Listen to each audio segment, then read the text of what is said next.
बात तकीकी में आपका स्वागत है। नमस्कार, मैं हूं सोनिया सिंह।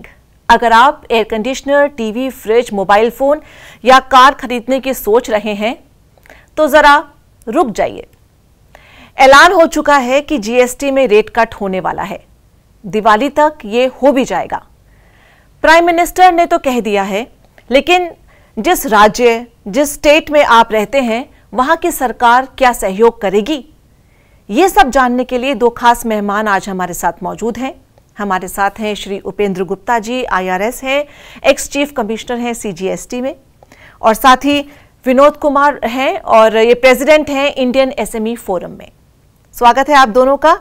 उपेंद्र जी, आपसे शुरुआत करते हैं। रेट कट की अनाउंसमेंट तो हो गई है, इंप्लीमेंटेशन कब तक हो जाएगा, और जो एस्पिरेशनल मिडिल क्लास आइटम्स हैं कितने सस्ते हो जाएंगे?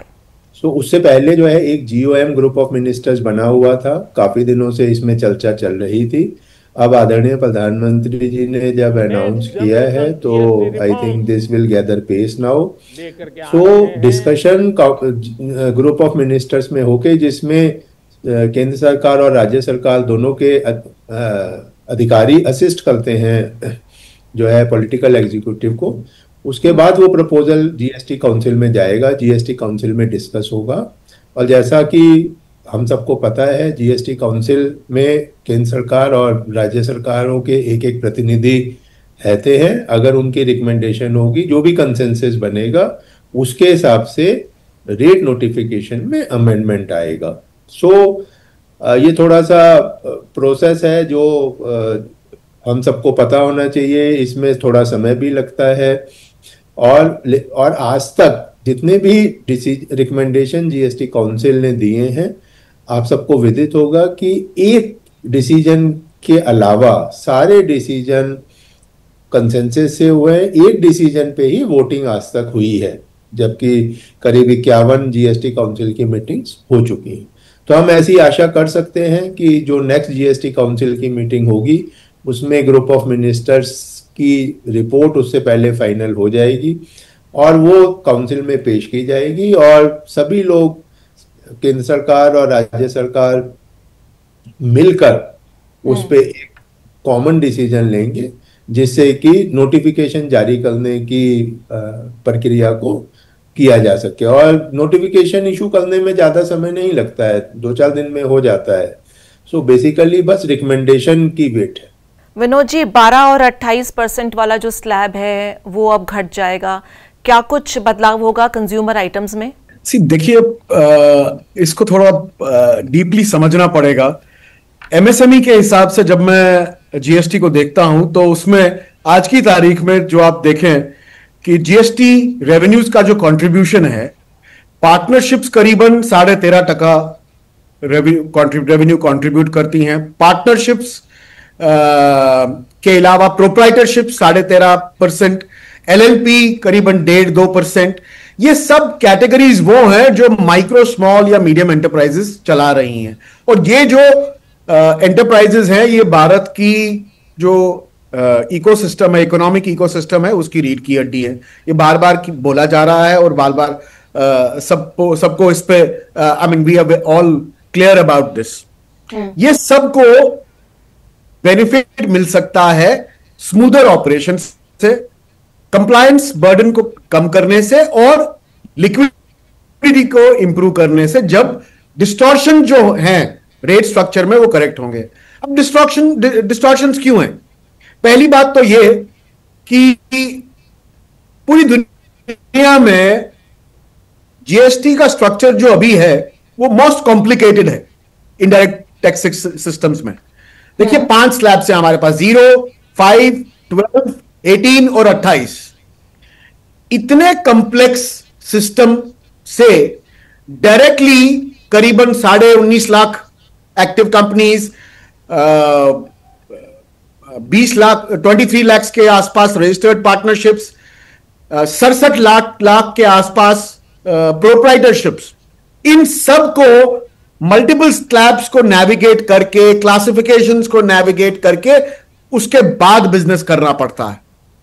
70% जो हमारी जीएसटी रिलेटेड लिटिगेशन है आज की तारीख में, वो डिस्प्यूट्स क्या हैं कि भाई क्या कोई प्रोडक्ट 12% पे या 18% पे टैक्स किया जाए।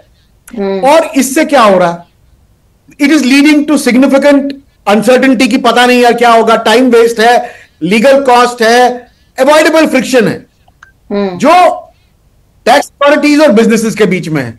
जैसे ही ये रैशनलाइजेशन जीएसटी स्ट्रक्चर का आता है, रेट कट आता है, या maybe by merging 12 and 18% slabs, ये ओवरऑल जो है टैक्स रिजीम को सिंप्लीफाई करना चाहिए। जो हमारी क्लासिफिकेशन के डिस्प्यूट्स हैं वो शार्पली रिड्यूस होंगी, थोड़ा और प्रिडिक्टेबल बिजनेस फ्रेंडली एनवायरनमेंट बनेगा, जो हमारे करीबन 4 करोड़ एमएसएमईज आज की तारीख में उद्यम पोर्टल पे रजिस्टर्ड है। और मैं इसमें उद्यम असिस्ट की बात नहीं कर रहा। जब हम लोग आगे चल के इसमें देख रहे हैं कि भाई रैशनलाइजेशन से कंप्लायंस बर्डन को रिड्यूस किया जा सकता है, ऑपरेटिंग कॉस्ट को रिड्यूस किया जा सकता है, क्योंकि टाइम कंज्यूमिंग सिस्टम है अभी वो, तो हमारा we have been discussing this for very long. कोई मोबाइल ऐप जैसा सिस्टम चाहिए जहां पे छोटे से छोटा बिजनेसमैन, चाहे वो सब्जी क्यों ना बेच रहा हो, वो बिलिंग कर पाए, जीरो टैक्स लग रहा है, जीरो लगे और बिल दे सामने वाले को। एक बड़ा अजीब सा सिस्टम है हमारे देश में जहां पे बिल मांगना एक अपराध है। अगर आप बिल मांगते हैं मतलब एज ए खरीदार, तो 90% लोग मतलब आपको ऐसी नजर से देखते हैं कि भाई ये क्या है, ये कैसा आदमी है, ये क्या क्या मांग रहा है। और जिसकी वजह से क्या हो रहा है कि हमारे स्मॉल फर्म्स कंप्लायंस सिस्टम के अंदर आ नहीं रहे, उनको फंडिंग हो नहीं रही, वो ग्रो नहीं कर पा रहे और एम्प्लॉयमेंट जनरेट नहीं कर पा रहे। जबकि जो लोग, कई सारे लोग ऐसे हैं, I mean it's really a wonder that जिनको एक्चुअली जीएसटी में होना ही नहीं चाहिए, 40 लाख के अंदर है वो जो प्रोडक्ट बेच रहे हैं, या सर्विसेज में 20 लाख के अंदर है, फिर भी वो लोग हैं। बट उनका भी जो disproportionate resources, paper work, tax management, ये करने की आवश्यकता नहीं है।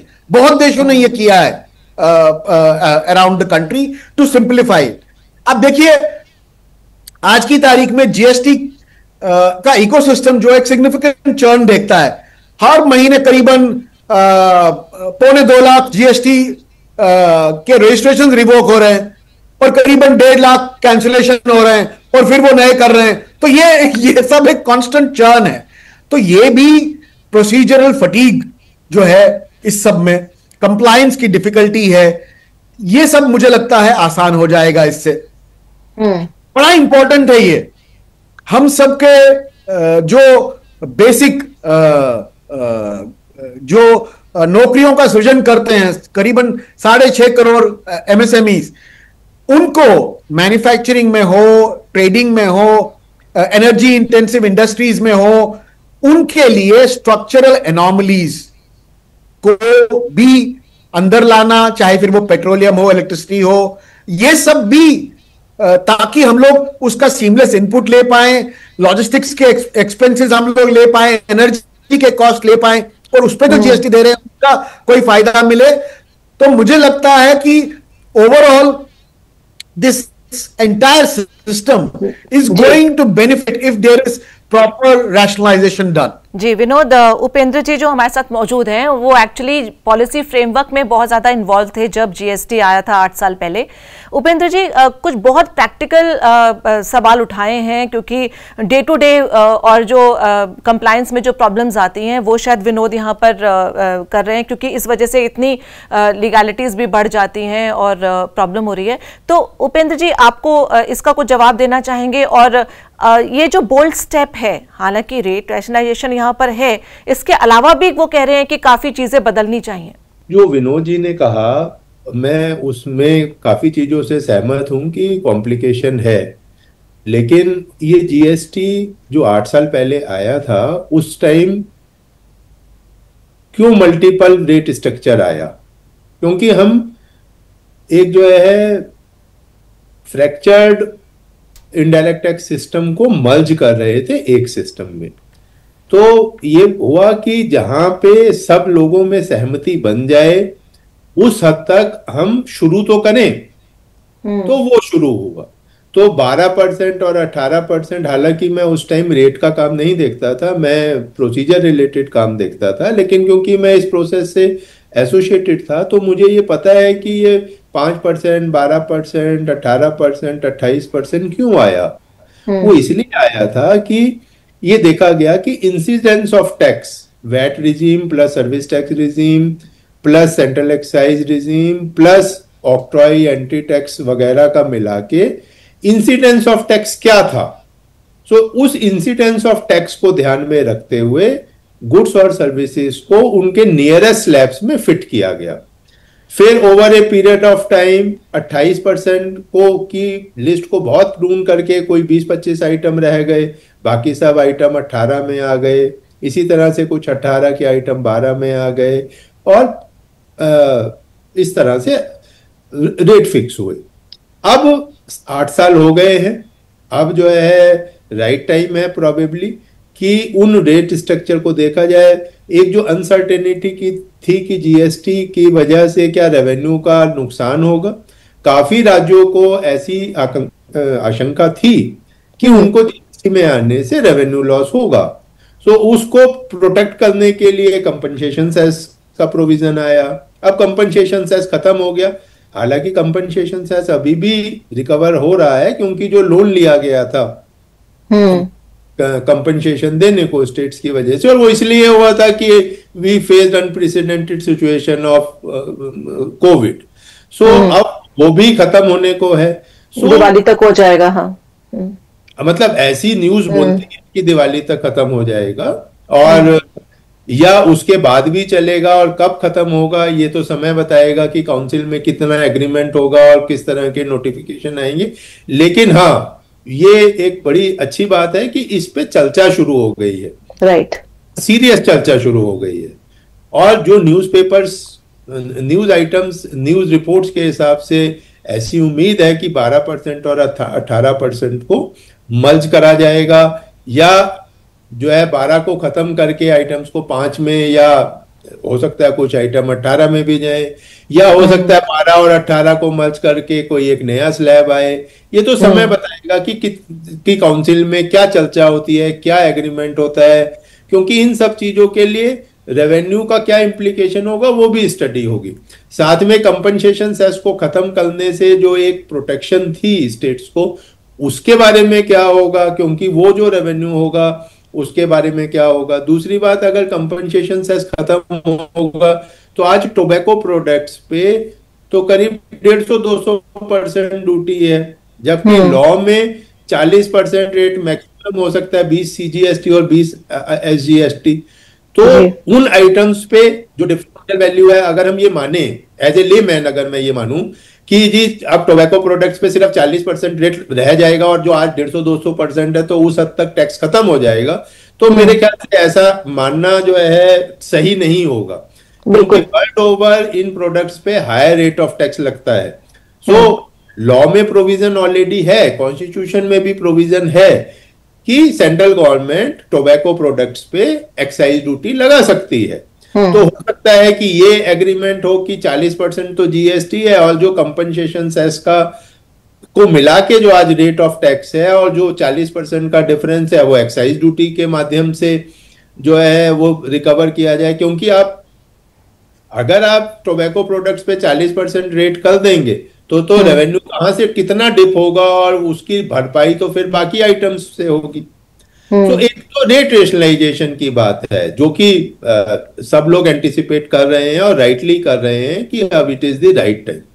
दूसरा चीज जो है, विनोद जी ने बोला कि लॉ को कंप्लाई करने में भी बहुत सारी कॉम्प्लिकेशंस हैं। फॉर एग्जांपल, क्या 40 लाख क्या टर्नओवर होती है? बहुत कम होती है।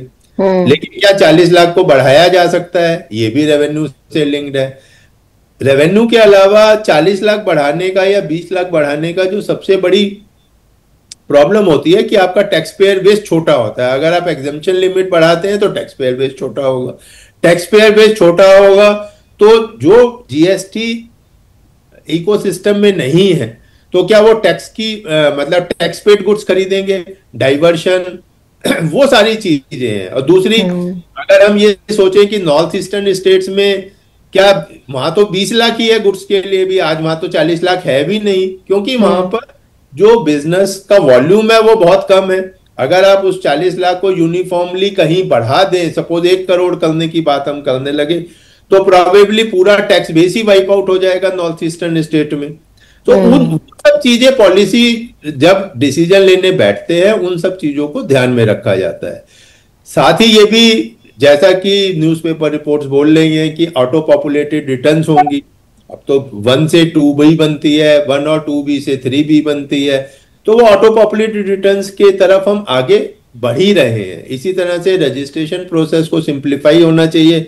लेकिन जो हमने देखा पिछले 8 साल में, फेक क्रेडिट्स, लोगों ने फर्जी रजिस्ट्रेशन लिए, सो उसका क्या बैलेंसिंग एक्सरसाइज हो कि अगर कोई नया बिजनेस शुरू करना चाहता है तो उसको रजिस्ट्रेशन लेने में ज्यादा दिक्कत ना हो, साथ ही साथ गवर्नमेंट भी इंश्योर कर पाए कि फेक क्रेडिट्स के मिनास को कैसे प्रोटेक्ट किया जाए।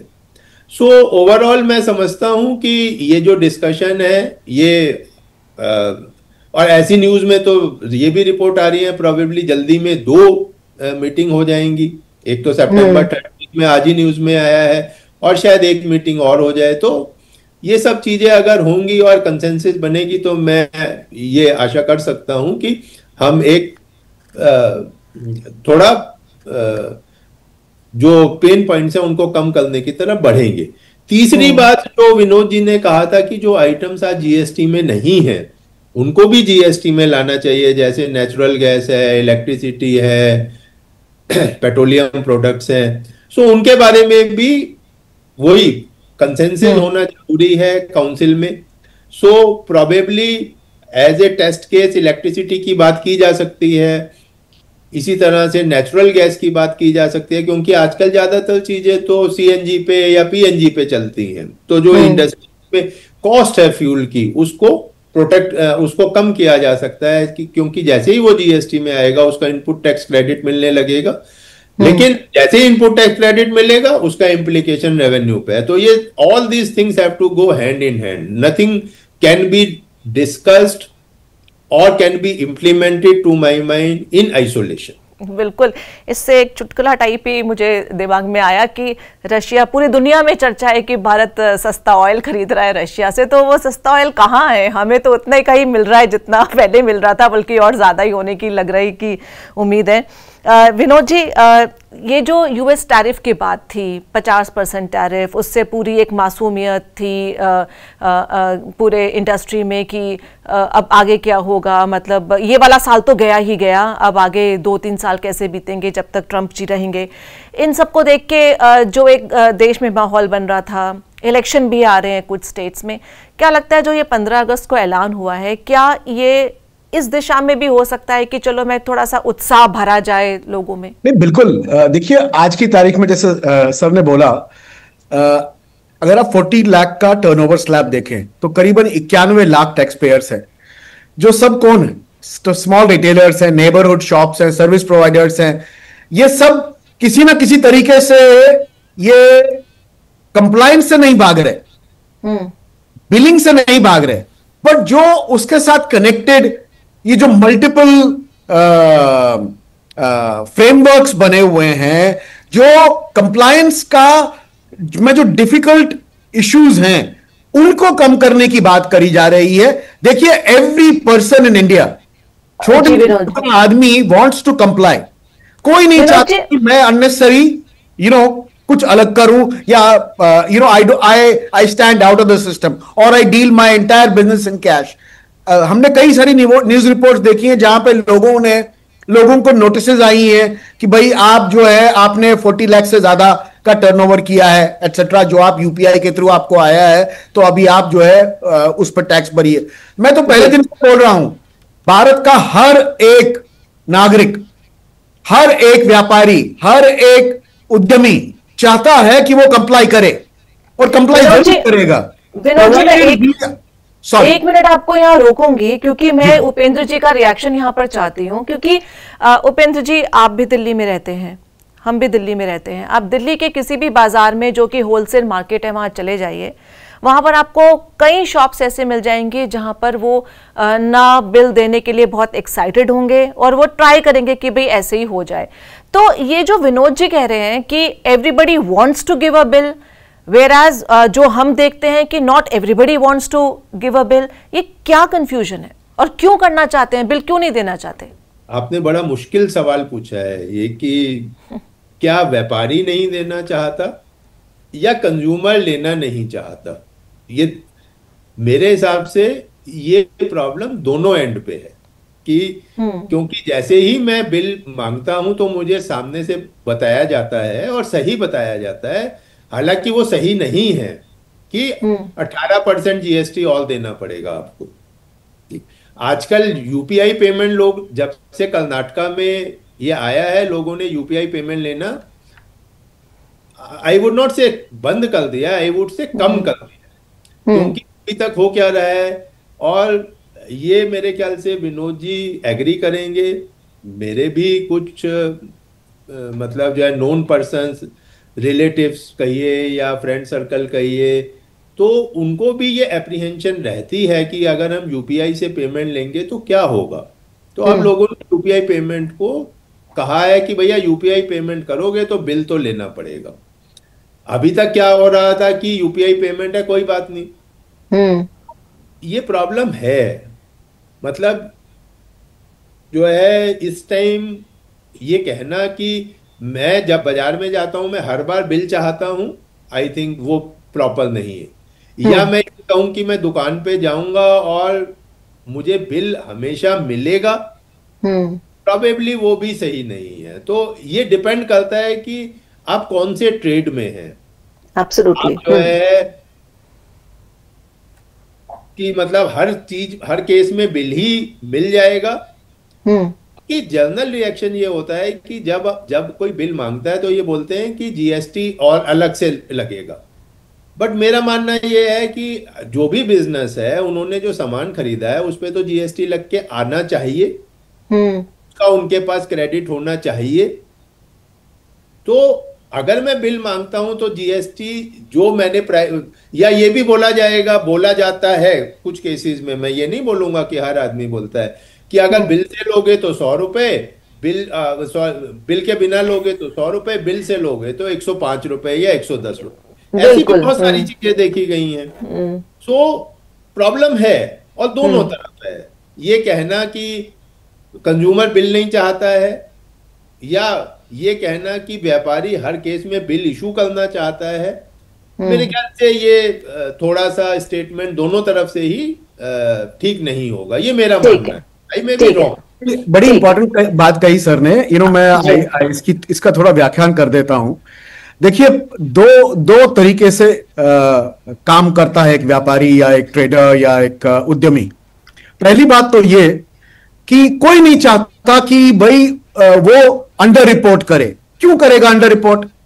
अनलेस उसमें कहीं ना कहीं पे एक ऐसा कंप्लायंस है या उसका कॉस्ट बहुत ज्यादा इंक्रीज हो रहा है जिसकी वजह से वो बोल रहा है कि मुझे इससे दूर ही रखो, मैं पैसा भी नहीं लूंगा। देखिए, अगर मेरे पास प्रॉपर टर्नओवर है तो मुझे बैंक्स इजीली पैसा दे सकते हैं, मुझे इन्वेस्टमेंट के लिए पैसा मिल सकता है, मैं अपने बिजनेस को और बड़ा कर सकता हूं। When I am under reporting या नॉट रिपोर्टिंग एट ऑल, तो मैं किसी भी मात्रा में लोन तो पा ही नहीं सकता।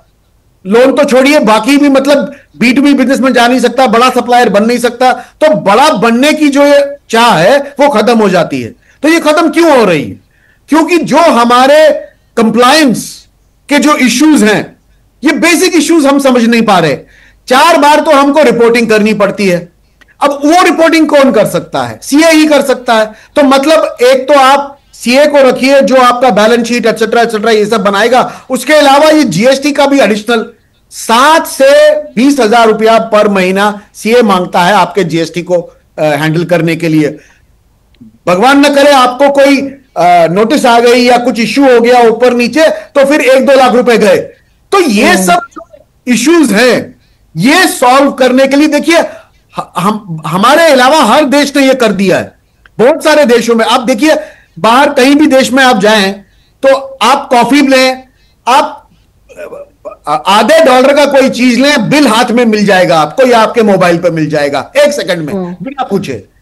तो हमारे यहां पे जब कोई आदमी बेच रहा है उसको आप एक मोबाइल ऐप दे दीजिए, वो पैसा यूपीआई से, कैश से, जिससे भी ले लेगा, बिल फटाफट भेज देगा।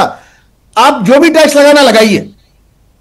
उसके बाद अगर आप चाहते हैं कि 40 लाख तक जो उद्यमी हैं उनको कुछ राहत मिले जीएसटी से, तो आप जैसे चाइना करता है, आप साल के एंड में या साल में 3 बार उसको जीएसटी रिफंड कर दीजिए। उसको पैसा भी बच जाएगा और वो पैसा किसी प्रॉपर यूज में भी कर पाएगा। और हर कोई, ये कैसा सिचुएशन है जहां पे कंज्यूमर राइट्स ही नहीं लागू हो रहे हैं क्योंकि मुझे बिल ही नहीं मिल रहा, और बिना कंज्यूमर ही नहीं। विनोद जी, जो आप बात कर रहे हैं उसके लिए तो हमें एक अलग टॉपिक डिस्कस करना पड़ेगा, क्योंकि ये जो जीएसटी के इश्यूज हैं, और हालांकि काफी कुछ चल भी रहा है। उपेंद्र जी हमारे साथ पहले भी प्रोग्राम में थे, तो जीएसटीएन के रिप्रेजेंटेटिव्स भी थे यहाँ पर, और काफी कुछ चेंजेस प्रोबेबली आगे आने वाले टाइम में कंप्लायंस के लिए होने वाले हैं, ईजी बनाने के लिए। विनोद जी, ये बताएं कि जो अभी अनाउंसमेंट्स होने की उम्मीद है, अभी 21 अगस्त को ग्रुप ऑफ मिनिस्टर्स की बैठक होगी, फिर जीएसटी काउंसिल की बैठक होगी, और जैसे कि उपेंद्र जी कह रहे हैं कि हो सकता है 2 बैठक जल्दी हो जाए, डिसीजन जल्दी लिया जाए, तो आई एम श्योर कि जो खरीदना चाहता होगा सामान वो थोड़ा सा डिले कर देगा, थिंकिंग कि शायद अब रेट कट होगा, मैं तभी खरीदूंगा। तो आपको क्या लग रहा है कि अब डिमांड में बूस्ट होगा, जो थोड़ा सा अभी कंजम्पशन में कमी आई हुई थी, बाइंग सेंटिमेंट कुछ इंप्रूव होगा, कुछ prices will go down and the volumes will go up? देखिए, एक रैशनलाइज सिस्टम के तहत जब एक रिडक्शन होगा टैक्सेस में, तो जरूरी है, लाजमी है कि it will play a very major macro economic role, क्योंकि आपका मॉडरेट इन्फ्लेशन को हेल्प करेगा, आपके फिस्कल कंसर्न्स को बैलेंस करेगा, और उसके अलावा जो मिलियंस ऑफ हाउस होल्ड्स हैं जो कहीं ना कहीं पे जिनके पास इतना ज्यादा पॉसिबिलिटी नहीं है, पैसा नहीं है, उनको रिलीफ देगा, जो अभी भी वैसे भी स्ट्रगल कर रहे हैं कॉस्ट ऑफ लिविंग जो राइज हुआ है उससे। तो it is definitely going to be a game changer both for the government as well as for creating demand across the country. Ji Upendra ji, states के सहयोग की बात कही प्राइम मिनिस्टर ने, आपको लगता है कि सारी स्टेट सहयोग करेंगी? उनको क्या रेवेन्यू लॉस का यहाँ पर इशू एक सवाल नहीं होगा? जो स्टेट्स फ्रीबीज दे रही हैं या फिर जो मोस्टली एग्रीकल्चर पर डिपेंडेंट हैं, उनके लिए कितना बड़ा एक इशू रहेगा ये जीएसटी के रेट कट्स? देखिए, रेट कम होने से जितना रेट कम होगा उतना ही रेवेन्यू लॉस हो जाएगा, मेरा ऐसा मानना नहीं है। जैसा अभी आपने खुद ही कहा और विनोद जी ने भी कहा कि रेट कम होने से कंजम्पशन बढ़ेगी। कंजम्पशन बढ़ेगी तो हर लेवल पे, चाहे मैन्युफैक्चरर हो, चाहे होलसेलर हो, चाहे रिटेलर हो, और अल्टीमेट कंज्यूमर ने ही टैक्स बियर करना है। तो हो सकता है कि आज मैं रेट ज्यादा होने की वजह से वो चीज ना ले रहा हूं। फॉर एग्जाम्पल, अगर मैं टीवी की बात करूं तो हम हर आदमी दिवाली पे कोई ना कोई नया सामान लेने की सोचते हैं, तो हम देखते हैं कि भाई कॉस्ट क्या है, मेरा बजट क्या है। अगर आज सपोज टीवी पे 18% रेट है, तो उसकी वजह से टीवी अगर 50,000 का है, अगर कल को वो 12 हो जाए या 10 हो जाए, वो तो समय बताएगा कितना होगा। तो जितना रेट कम होगा तो उतने, मेरा मानना ये है कि कंजम्पशन बढ़ेगी। तो कंजम्पशन बढ़ेगी तो रेवेन्यू उतना कम नहीं होगा जितना कि हम बोलेंगे कि जी 12 से 5 में चले गए तो सीधा 7% कम हो जाएगा। ऐसा नहीं होता है। हो सकता है 1-2% कम हो, लेकिन over a period of time जब कंजम्पशन बढ़ेगी, लोगों के हाथ में ज्यादा पैसा आएगा, तो उससे कंजम्पशन और बढ़ेगी। अगर पैसा आएगा तो सर्विसेज में ज्यादा यूज करने लगूंगा, तो उससे भी आएगा। जब हम लोग रेट फिक्स करने की बात कर रहे थे और जब स्टेट्स को ऐसी आशंका थी कि जीएसटी आने से हमारा लॉस बढ़ेगा, पर्टिकुलरली मैन्युफैक्चरिंग स्टेट्स को आशंका थी कि आज हमारे को सीएसटी का रेवेन्यू मिलता है जो अब जीएसटी आने के बाद नहीं मिलेगा। तो यही समझाया गया कि भाई अगर आपको सीएसटी का रेवेन्यू नहीं मिलेगा तो उसकी वजह से आपको जो आज सर्विसेज का रेवेन्यू आप कलेक्ट नहीं करते हैं, जीएसटी में आपको वो पावर मिलेगी कि आपके पास सर्विसेज का रेवेन्यू आएगा। आप इनपुट क्रेडिट ज्यादा देने लगेंगे तो उसका मतलब ये नहीं ना कि रेवेन्यू लॉस ही है, वो पूरे का पूरा है, कुछ हद तक है। तो इसलिए जब हम बात करते हैं टैक्स रेट की, तो हमें टैक्स रेट की बात ना करके हमें बात करनी चाहिए इंसिडेंस ऑफ टैक्स की, कि इंसिडेंस ऑफ टैक्स क्या है। तो जो अब रेट फिक्स हुए थे, इंसिडेंस ऑफ टैक्स को ही देखा गया था कि आज की डेट में इंसिडेंस ऑफ टैक्स क्या है। फॉर एग्जाम्पल अगर मैं ये बात करूं कि क्या आज एजुकेशन सेक्टर टैक्स फ्री है, या मैं एजुकेशन सेक्टर की बात नहीं करता हूं, मैं इंश्योरेंस की बात करता हूं। आजकल बड़ा ये हॉट टॉपिक है कि इंश्योरेंस पे लाइफ इंश्योरेंस पे जी 18% रेट है, बिल्कुल। है ना। इसलिए जो है लोग लाइफ इंश्योरेंस पॉलिसी नहीं लेना चाहते। अगर मैं उसको फ्री कर दूंगा, सपोज सरकार काउंसिल ने एग्री कर लिया कि जी they would not be no tax on life insurance, do you think कि they will not be any tax on life insurance? दिखेगा नहीं, दिखाई नहीं देगा कि उस पे टैक्स है, लेकिन इंश्योरेंस कंपनी की जो अपनी कॉस्ट है, उनका स्टाफ है, उनकी सैलरी है, उनका बिजनेस है, उनका कंप्यूटर का खर्चा है, एंड सो ऑन, उन सब पे तो जीएसटी लगी रहा होगा। अगर आप एग्जेम्प्ट कर देंगे तो जो आज उनको उसका क्रेडिट मिलता है, वो क्रेडिट मिलना बंद होके वो सब उनकी कॉस्ट हो जाएगी। तो इसलिए आपने देखा होगा कि इंश्योरेंस सेक्टर डेड अगेंस्ट है कि उसको फ्री कर दे। बोलते हैं कि लाइफ इंश्योरेंस को फ्री करेंगे तो कॉस्ट ऑफ इंश्योरेंस कम नहीं होगा, हो सकता है कॉस्ट ऑफ इंश्योरेंस बढ़ ही जाए, क्योंकि जो आज प्रीमियम को फिक्स करते हुए अपनी कॉस्ट को कैलकुलेट किया जाता है, उसमें कॉस्ट जो है वो नेट ऑफ आईटीसी देखी जाती है। राइट। फॉर एग्जाम्पल अगर 100 रुपए मैं किराया दे रहा हूं और 18% उस पर जीएसटी है, तो मेरी कॉस्ट 118 नहीं है, मेरी कॉस्ट 100 रुपए है। लेकिन जैसे ही मैं उसको एग्जेम्प्ट करूंगा तो मेरी कॉस्ट रेंट की 100 से बढ़ के 118 हो जाएगी। मैं 118 रिकवर करूंगा अब इंश्योरेंस प्रीमियम को फिक्स करते हुए, जो कि मैं आज पे फिक्स करता हूं।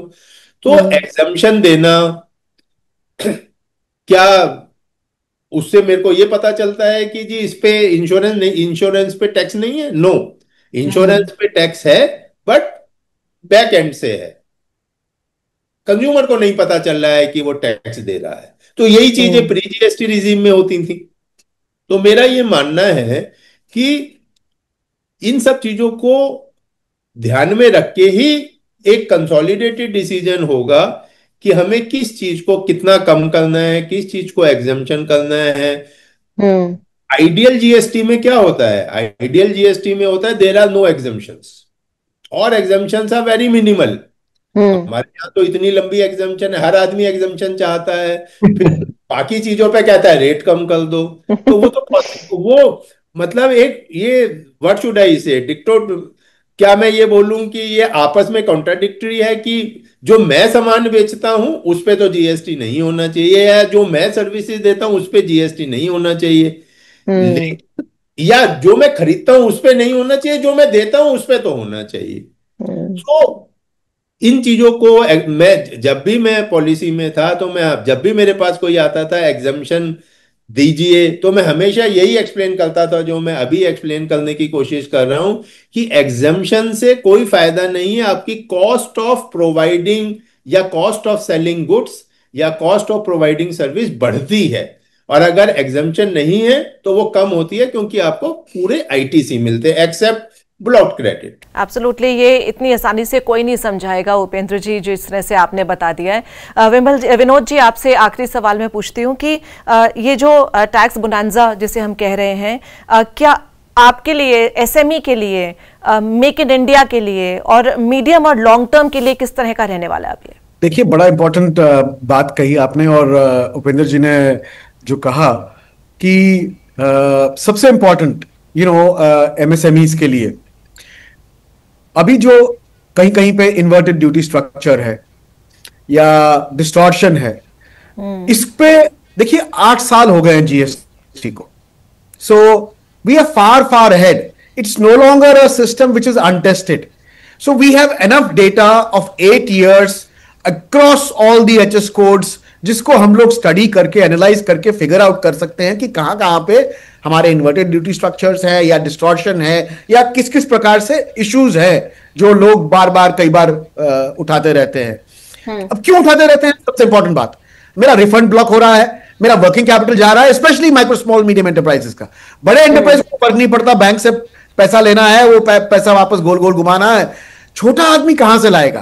कई बार हम लोग ये है कि जीएसटी बढ़ के उसके बाद पैसा ही नहीं मिलता, या पैसा मिलता है तो 90 दिन बाद मिलता है, 100 दिन बाद मिलता है, मैंने जीएसटी तो 90 दिन पहले भर दिया। तो कई सारी ऐसी इश्यूज हैं जो मुझे लग रहा है कि जीएसटी रैशनलाइजेशन से एज जीएसटी 2.0 जो हमारे माननीय प्रधानमंत्री जी ने कहा है कि इसका रैशनलाइजेशन और इसको एक नए फॉर्मेट में नया अस्तित्व दिया जाएगा, वो हमारी लिक्विडिटी को, हमारे एंटरप्राइजेस की लिक्विडिटी को आसान करेगा सिग्निफिकेंटली। मेरे हिसाब से फंड्स जो हमारे पास फंसे हुए हैं उनको फ्री करेगा ताकि हम लोग एक्सपैंड करें, ग्रो करें, इन्वेस्ट करें दूसरे चीजों में, और हमारी day to day operational stability को बना के रखेगा। This is what I am anticipating and what I am really feeling and looking forward to. Absolutely. तो इसी पर एक रिएक्शन उपेंद्र जी के भी ले लेते हैं। उपेंद्र जी, इसके साथ ही मैं पूछूंगी कि एक जो डबल टैक्सेशन का इशू है, एग्जाम्पल ट्रेडर्स वगैरह के लिए, वो भी कहीं आने वाले टाइम में 2.0 तो हो रहा है, लेकिन आगे कहीं ये चीज देखी जाएगी? नहीं, तो जो उस पे बाई कर रहे हैं, जो शेयर्स पे तो जीएसटी है ही नहीं, वो तो आपका प्रॉफिट है, तो उसमें जो आप ब्रोकरेज दे रहे हैं उसी पे जीएसटी है। शेयर्स की सेलिंग बाइंग पे कोई जीएसटी नहीं है। हाँ, जो ब्रोकरेज पर है, ब्रोकरेज पे ही है सिर्फ, तो ब्रोकरेज पे तो लगेगा ही, क्योंकि आप ब्रोकरेज जो है खरीदते टाइम भी दे रहे हैं और बेचते टाइम भी दे रहे हैं, है ना? मैं, अगर आप परमिट करें तो मैं एक दो बातों पे थोड़ा विनोद जी ने जो बोला उस पे कहना चाहूंगा। एक तो विनोद जी, और सबको पता है ये, और मेरे ख्याल से ये कॉमन नॉलेज है कि जो एनालिसिस करने में आज दिक्कत है उसका एक मुख्य कारण ये भी है कि एचएसएन कोड्स कैप्चर नहीं होते थे, अभी शुरू हुए हैं, 5 करोड़ से ऊपर के, और अब धीरे धीरे सब में हो रहा है। तो कौन से आइटम पे क्या कलेक्शन है जो कि एक्साइज रिजीम में होता था, आज नहीं है। पूरे 8 साल का डाटा नहीं है, हो सकता है साल 6 महीने का डाटा जब से कंपलसरी हुआ। सो एक वो बड़ा कारण है कि आप रेवेन्यू इम्प्लीकेशन डिटरमिन नहीं कर सकते हैं कि अगर किसी आइटम पे आप रेट कम करेंगे तो उसका पोटेंशियल रेवेन्यू इम्पैक्ट क्या होगा। मैं कॉन्शियसली वर्ड यूज कर रहा हूं, रेवेन्यू इम्पैक्ट, मैं रेवेन्यू लॉस नहीं बोल रहा, ठीक है। अगर आप बढ़ाएंगे तो क्या होगा। दूसरी बात, जब भी रेट रेशनलाइजेशन होगा, सो उस टाइम सबसे बड़ी चैलेंज जो पॉलिसी मेकर्स को आता है, वो मैं इसलिए कह रहा हूं कि मेरा पर्सनल एक्सपीरियंस है, कि इन्वर्टेड ड्यूटी को कैसे रिजॉल्व किया जाए। टेक्सटाइल में क्या था, टेक्सटाइल में अगर आप 12% रेट रख दें या 18% रख दें तो कोई इन्वर्टेड ड्यूटी स्ट्रक्चर नहीं होगा। लेकिन क्या आप टेक्सटाइल पे 18% रख सकते हैं? नहीं रख सकते हैं, वो तो पॉलिटिकली सुसाइडल होगा अगर आप उतना परसेंट रेट रखेंगे। सो जब भी रेट रेशनलाइजेशन की बात होगी तो इन्वर्टेड ड्यूटी स्ट्रक्चर को ध्यान में रखना ही पड़ेगा, क्योंकि अगर इन्वर्टेड ड्यूटी स्ट्रक्चर को ध्यान में नहीं रखेंगे तो फिर रिफंड्स के इशू आएंगे, बाकी इश्यूज आएंगे, डिपार्टमेंट के ऊपर बहुत चैलेंज आएगा और वर्किंग कैपिटल जो है ट्रेड का वो ब्लॉक होगा। तो जब भी हम रेट रेशनलाइजेशन की बात करेंगे तो डाटा की अवेलेबिलिटी, इन्वर्टेड ड्यूटी स्ट्रक्चर को कैसे हैंडल करना है वो प्रॉब्लम, और बाकी सारे कंसिडरेशन, उनमें पॉलिटिकल कंसिडरेशंस भी हैं, उसमें राज्य और केंद्र सरकार की सहमति के कंसिडरेशन भी हैं। और जब मैं राज्य सरकार की बात करता हूं तो सारी राज्य सरकार टेकन टुगेदर, क्योंकि डिफरेंट स्टेट्स के लिए डिफरेंट आइटम्स इंपॉर्टेंट होते हैं। सो उन सबको एक प्लेटफॉर्म पे एग्री कराना होना बहुत एक चैलेंजिंग काम है। बट अब जबकि सरकार ने ये बीड़ा उठाया है कि हमें जीएसटी 2.0 लाना है, सो आई एम वेरी श्योर कि हम जीएसटी 2.0 दिवाली से पहले देख पाएंगे, ऐसी हम सब आशा करते हैं। बहुत बहुत शुक्रिया आप दोनों का इस चर्चा में भाग लेने के लिए, बहुत बहुत शुक्रिया। बहुत ही इंटरेस्टिंग डिस्कशन निकल कर आई है। Thank you so much. Thank you. पार टकेगी में अभी इतना ही। अगले हफ्ते फिर हाजिर होंगे एक नए एपिसोड के साथ।